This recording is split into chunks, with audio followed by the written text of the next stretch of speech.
میں یہ سیکھنے کی کوشش کروں گا، آپ یہ سمجھنے کی کوشش کریں کہ آیا یہ مہینے کا ہم استقبال کیسے کریں، کیسا ہم اس کا استقبال کر سکتے ہیں اور کیسا ہم اس کا استقبال کریں، یہ سیکھنے کی ضرورت ہے۔ لوگوں ایک مثال دیتا ہوں، تھوڑا غور سے سن لینا۔ مثال یہ کہ تمہارے اپنے گھر مہمان آنے والا ہوتا ہے، تم اس کا استقبال کرتے ہو۔ مہمان آنے کی کیفیت بھی الگ الگ ہوتی ہے۔ کوئی عام رشتہ دار آ جائے، روزہ مرہ سے ملنے والا، روزانہ ملنے والا، اس کا استقبال تم الگ طرح سے کرتے ہو۔ کوئی اگر دور دراز سے سالوں سالوں کے بعد آنے والا مہمان ہو، اس کا استقبال تم الگ طریقے سے کرتے ہو۔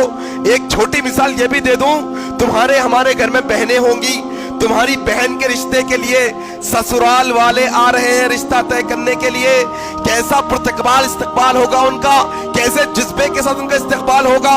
تھوڑا ذہنوں میں رکھو، انسان کو مہمان کے آنے کا مقصد پتا ہوگا تو اس انداز میں استقبال ہوگا۔ ہم میں سے اکثر لوگ یہ جانتے ہی نہیں کہ رمضان آخر آتا کیوں ہے ہمارے پاس، کیوں یہ مہمان بن کر سال میں ایک دفعہ آتا ہے، اس کا مقصد کیا ہے، کیوں رمضان آتا ہے نہیں جانتے، اور نہ تو اس کا استقبال جانتے ہیں۔ ہم میں سے کئی لوگ ہم یہ سمجھتے ہیں کہ کپڑے کی دکان والا سمجھتا ہے کہ کپڑے کے کاروبار کے لیے رمضان آتا ہے، ٹیلر سمجھتا ہے کہ میرا سیزن ہے، اب تو 2 اور کاریگروں کو جمع کرنا پڑے گا، مشینوں کی مرمت کرا کر بڑی تیزی سے کام کرنے کا مہینہ اب آ رہا ہے۔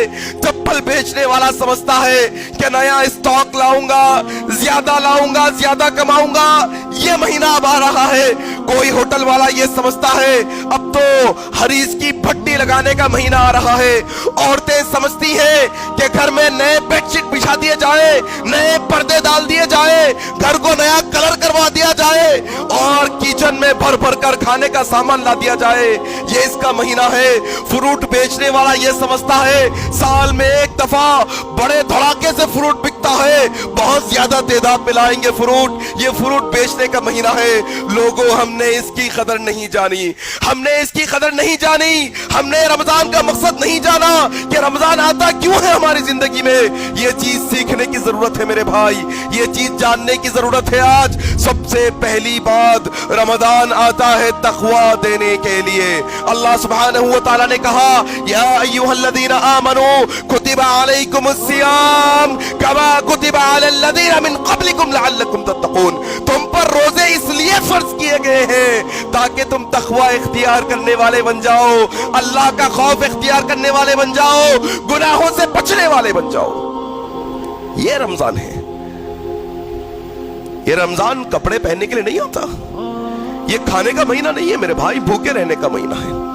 یہ رمضان نئے چپل پہننے کا مہینہ نہیں ہے، یہ رمضان گھر کو رینویٹ کرنے کا مہینہ نہیں ہے، یہ رمضان ہمیں تقوی دینے کے لیے آتا ہے۔ تقوی، آؤ اس کا استقبال ہم کیسے کریں؟ اس سلسلے میں سب سے پہلی چیز کہ اپنے آپ کو، اپنی روح کو جسمانی طور پہ بھی، روحانی طور پہ بھی، اپنے آپ کو فزیکلی بھی، اپنے آپ کو مینٹلی بھی اس بات کے لیے تیار کریے کہ اب رمضان کا مہینہ آ رہا ہے، اپنے کام کاج کو ایسے نپٹاؤں گا، ایسے جلدی کام رمضان سے پہلے نپٹاؤں گا تاکہ فرصت کے وقت رمضان میں گزار کر اللہ کی عبادت میں زیادہ وقت لگا سکوں۔ رمضان کا استقبال یہ ہے۔